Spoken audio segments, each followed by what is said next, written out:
Salve, selamat pagi adik-adik para pembina dan pendengar renungan Doremi yang terkasih. Kembali lagi di Doremi pada hari Rabu 19 Agustus 2026 bersama dengan saya Kakak Resi. Baik, sebelum mengawali renungan pagi hari ini, marilah kita berdoa. Dalam nama Bapa dan Putra dan Roh Kudus, amin. Tuhan Yesus yang Maha Baik, terima kasih kami ucapkan kepadamu atas kasih dan penyertaan-Mu dalam kehidupan kami, terutama atas nafas hidup yang Engkau berikan kepada kami. Kami mohon bukalah mata hati dan budi kami, agar kami boleh dengan sungguh-sungguh mendengarkan dan merenungkan firman-Mu pada hari ini, yang menjadi pelita dan terang bagi jalan kami, sebab Engkaulah penyelamat kami kini dan sepanjang masa. Amin. Bacaan hari ini diambil dari Injil Matius, pasal 20 ayat 1 sampai dengan 16. Adapun hal kerajaan sorga sama seperti seorang tuan rumah yang pagi-pagi benar keluar mencari pekerja-pekerja untuk kebun anggurnya. Setelah ia sepakat dengan pekerja-pekerja itu mengenai upah sedinar sehari, ia menyuruh mereka ke kebun anggurnya. Kira-kira pukul 9 pagi ia keluar pula dan dilihatnya ada lagi orang-orang lain menganggur di pasar. Katanya kepada mereka, "Pergi jugalah kamu ke kebun anggurku, dan apa yang pantas akan kuberikan kepadamu." Dan mereka pun pergi. Kira-kira pukul 12 dan pukul 3 petang, ia keluar pula dan melakukan sama seperti tadi. Kira-kira pukul 5 petang, ia keluar lagi dan mendapati orang-orang lain pula, lalu katanya kepada mereka, "Mengapa kamu menganggur saja di sini sepanjang hari?" Kata mereka kepadanya, "Karena tidak ada orang mengupah kami." Katanya kepada mereka, "Pergi jugalah kamu ke kebun anggurku." Ketika hari malam, tuan itu berkata kepada mandornya, "Panggillah pekerja-pekerja itu dan bayarkan upah mereka, mulai dengan mereka yang masuk terakhir hingga mereka yang masuk terdahulu."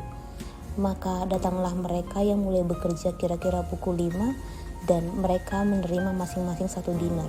Kemudian datanglah mereka yang masuk terdahulu, sangkanya akan mendapat lebih banyak, tetapi mereka pun menerima masing-masing 1 dinar juga.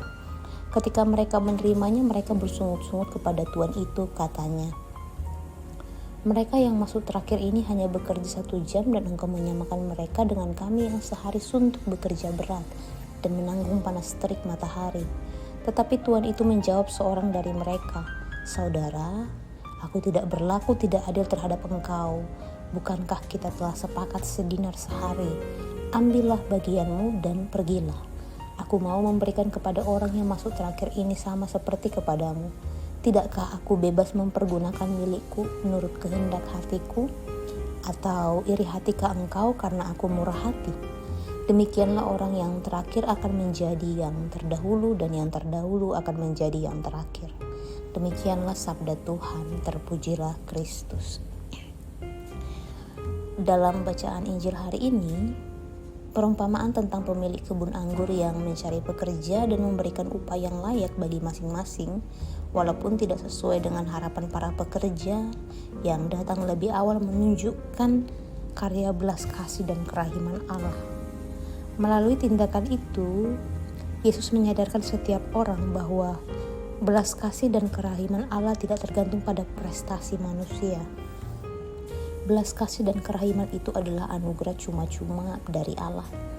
Kebaikan Allah bukanlah imbalan bagi manusia, tetapi merupakan mutu hubungan pribadi yang ditawarkan Allah secara cuma-cuma kepada setiap orang.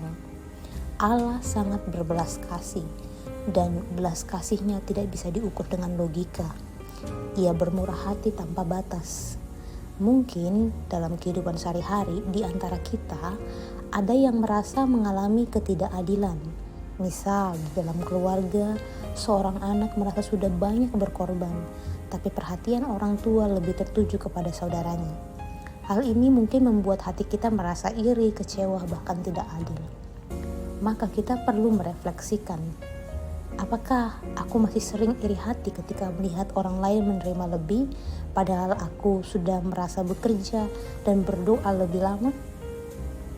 Melalui bacaan hari ini, kita diajak untuk semakin yakin bahwa Allah adalah pemimpin sejati hidup kita dan kasih-Nya adalah anugerah, bukan balasan. Jangan biarkan iri hati menutup mata hati kita untuk melihat kemurahan-Nya.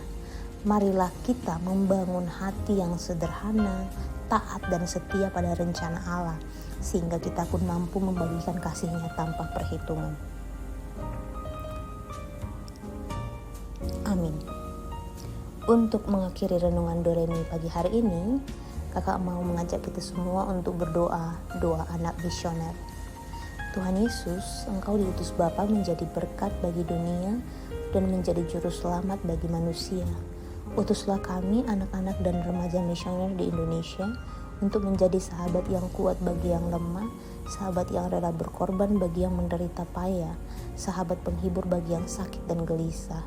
Tuhan Yesus, kami pun ingin menjadi utusan-utusan kecil-Mu, teman setia bagi yang tersingkir dan terlantarkan, teman bicara bagi yang kesepian dan terlupakan, sobat yang gembira bagi yang sedih dan susah, sobat penuh penghargaan bagi yang tak dicintai.